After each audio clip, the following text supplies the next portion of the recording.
Este é o verdadeiro segredo do sucesso. E para revelá-lo, deixe-me te contar uma história. Era meados do século XX. Nos campos ensolarados do Vale do São Francisco, longas fileiras de videiras se estendiam até onde os olhos alcançavam. Entre aquelas parreiras, trabalhava um jovem jornaleiro chamado Antônio. Seu rosto era marcado pelo sol. As mãos, cheias de calos e pequenas feridas que nunca cicatrizavam completamente. Antônio vivia entre dezenas de outros trabalhadores, todos amontoados em alojamentos estreitos, com camas duras e cobertores finos que mal protegiam do frio da madrugada. Dia após dia, sua rotina se repetia.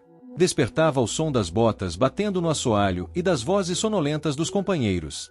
Tomava um café ralo com pão amanhecido, colocava o velho chapéu de palha, prendia a tesoura de poda ao cinto e seguia para os vinhedos.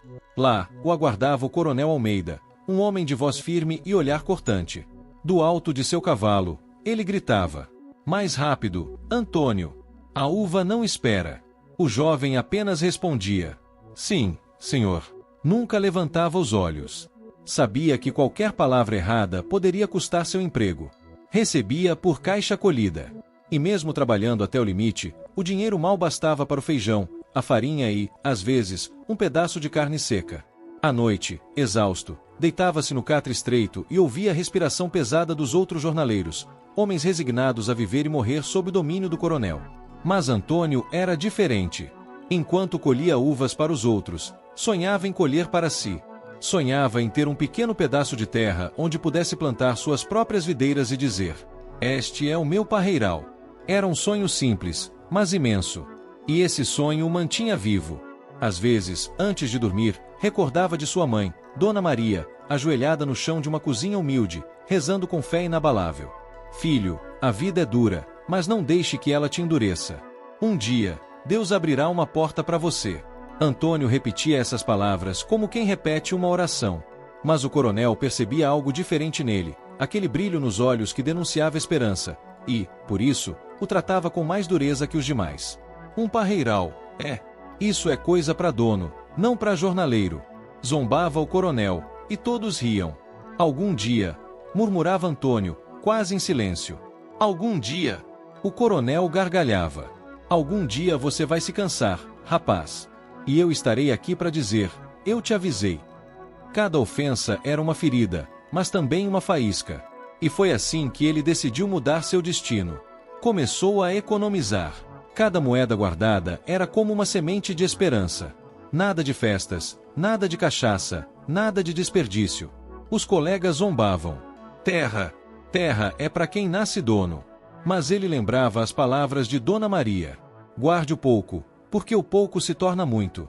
Anos se passaram, e finalmente ele juntou um pequeno maço de notas amassadas. Foi até o senhor Osvaldo, que vendia terrenos, e disse: "Quero comprar um pedacinho de terra." O homem contou o dinheiro e riu alto. "Com isso, você não compra nem o arame da cerca, rapaz." Antônio apenas respondeu: "Então trabalharei o dobro." Saiu dali com o coração pesado, mas não desistiu. Depois, tentou um empréstimo no banco. O gerente o mediu com desdém e perguntou: "Propriedades? Garantias?" "Nenhuma," respondeu. O livro foi fechado com estrondo.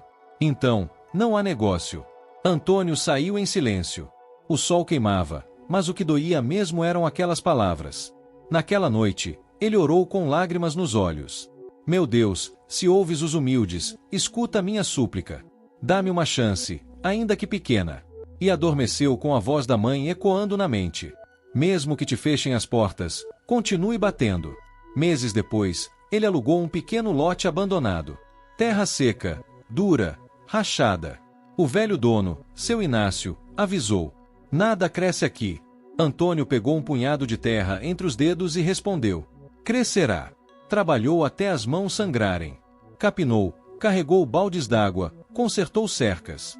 Logo, alguns brotos verdes apareceram, e seu coração se encheu de esperança. Mas o destino testou sua fé. A água do canal falhou, os brotos secaram, e os pássaros devoraram o que restou. O coronel voltou para zombar: "Eu te avisei. Você nasceu para colher, não para plantar." Antônio apenas respondeu: "Estou aprendendo." Mesmo derrotado, continuou. Juntou mais dinheiro, comprou novas mudas, pequenas e fracas, e as plantou com carinho. Mas o inverno foi cruel. Uma geada destruiu tudo. As folhas negras quebravam ao toque. O coronel apareceu de novo. Aceite sua sorte, jornaleiro. Antônio engoliu as lágrimas. E à noite, ajoelhado, orou mais uma vez. Senhor, eu não aguento mais. Mas se ainda há uma porta, mostra-me onde bater. Dias depois, ouviu falar de um terreno esquecido, pedregoso, salgado, desprezado por todos.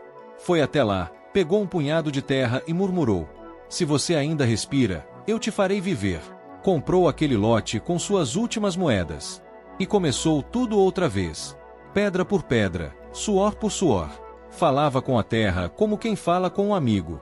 Aguente. Eu também aguento. O tempo passou. As parreiras cresceram. Os caules se fortaleceram.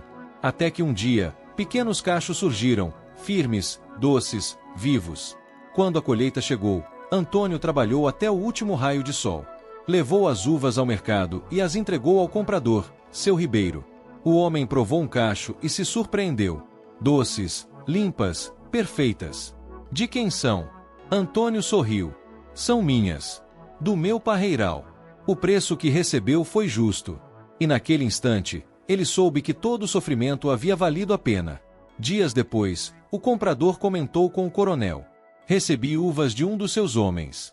Uvas excelentes. O coronel franziu a testa. Um jornaleiro. Sim, um jovem. Disse que o parreiral é dele. E eu acredito, porque a uva não mente.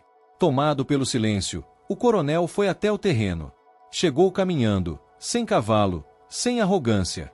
Parou diante de Antônio e disse apenas: bom trabalho. O jovem respondeu: obrigado. Estenderam as mãos.